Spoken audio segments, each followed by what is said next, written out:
Move your feet, move your feet. Right there, that was what we want. 1, 2, 3, go.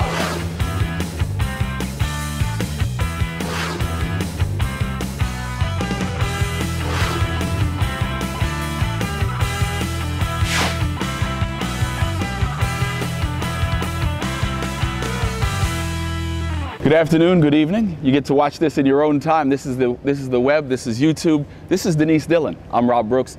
This is the Denise Dillon Show. And Coach, last time we talked to you, it was non-conference play was about to kick off and didn't go quite the way you planned in the beginning. There's some ups and some downs. Why don't you talk a little bit about that part of the season? Well, we definitely had more downs than ups, but we felt that it prepared us for a tough conference that we're in the mix of right now.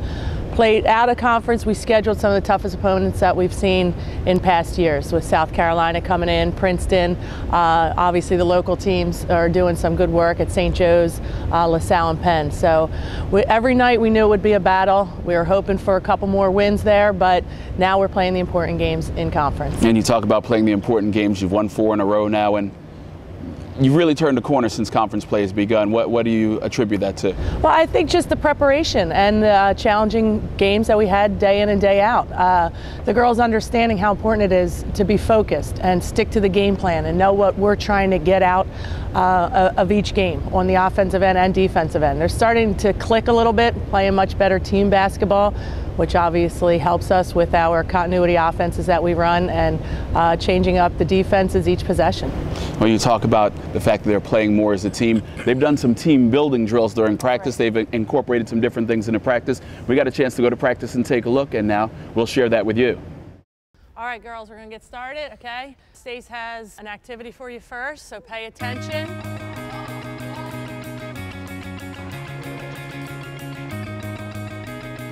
Ready? Go.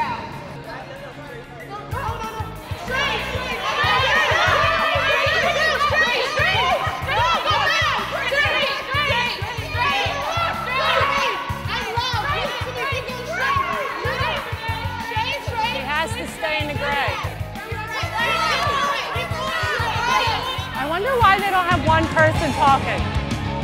This is the problem. Too many cooks in the kitchen.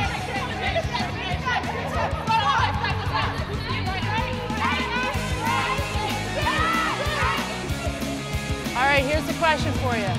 Was that easy? What could have made it a little bit easier? Okay. So when did you think of that, having one person talk? When you were going. So when you went, you realized you couldn't hear anything because everybody's yelling and screaming, okay? You guys are on the court, you're playing, and I yell out a play, and Amy's yelling something, and Missy's yelling something, and Jay's yelling something, Stacy's yelling something. What does it turn into? Chaos. Pure chaos, all right? But not bad, considering how much chaos was going on. You guys did a nice job of talking through. It was just kind of hard to hear. All right, so good drill. Good job. I like that one. Here we go. Let's go. 1, 2, 3. Drexel. That's quite an interesting drill. Now, where did you learn that drill? Actually, Melissa Dunn comes up with a lot of our team building activities, and we had talked about trying to figure out how we can get 1 or 2 people on the court just being vocal and then passing it on to everyone else, where we find ourselves in a lot of situations where everyone is saying something, and when that's the case, nobody's listening. Well, one of the voices that seems loudest is Camille, and not surprising. She's been, big on every team scouting report. She's had big expectations coming into the season, and she seemed to be able to rise above that. Why don't you talk a little bit about her this year? Well, she's doing a great job. Obviously, as a senior, she wants this to be the best year yet, and we're counting on her to continue to do what she does. I think offensively, she's known for her outside shot. She's developing more around the basket, and that's key for us. A lot of times she's going to have a smaller guard on her just to try and give her some pressure, but she's doing a great job around the basket, knocking down some shots, which opens up the game for her to step back out to the 3. So as a senior, you want to see great things from her. She has a great supporting cast, and we're going to continue to count on her. Rebound the ball. A little bit of defense we ask for as well, but offensively, if she can continue to knock down the 3 ball, we're in good shape. You talk about her supporting cast, the 1-2 at the top of the scoring list, her and Holly. Right. Holly's been great this year, and you talk a little bit about Holly and what that 1-2 gives you. Well, with Holly, what she's doing, we couldn't be more pleased. Last year, putting her in a position to play the point position when Marissa Crane went out really helped her coming into this season. Her ball handling skills are much improved. She's a great shooter as we count on her stepping into that 2 spot, replacing replacing Jasmina Rosile as our second scorer, and then just what she's doing defensively. She's really setting the tempo, being aggressive. She's our leading rebounder, she's leading in assists, and she's our second leading scorer. So what more could you ask for from a player in their junior year? It's really opening up for her, and we need that to continue to happen as conference play moves on. Now, you said conference play. You haven't really had a close game since conference play began. Do you worry about that a little bit, and that, you know, you need some tough games to get a little battle hard, and you need that to close a couple of games just to keep that feeling going? Well, I feel every day at practice we continue to work on those game-like situations, keeping it close, knowing what has to be done if we're behind, or if it's a 2-3 point game, what we need to do defensively. We're talking about some games that we've played the last 3, and they have been wins by a significant number, which we don't see too often. So we're enjoying them. We're going to continue to move forward, because we know our next few are certainly challenging ones that we won't find ourselves in that position of a double-digit lead. So we need a lot of work in the next few days of practice, what needs to be done, and get ready for Delaware. Well, Coach, we're going to take the opportunity right now, let some other people get in and ask their questions of Denise Dillon. We went outside, talked to some of the fans, and see what they have to say, see what they have to ask the coach. Hey Coach, I know that Abby Reddick had to sit out the first half of the season due to transfer rules. How's her transition going, and when will we see her out on the court?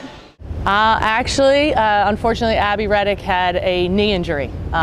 She played 3 games for us, but suffered a knee injury. She had surgery a couple weeks back.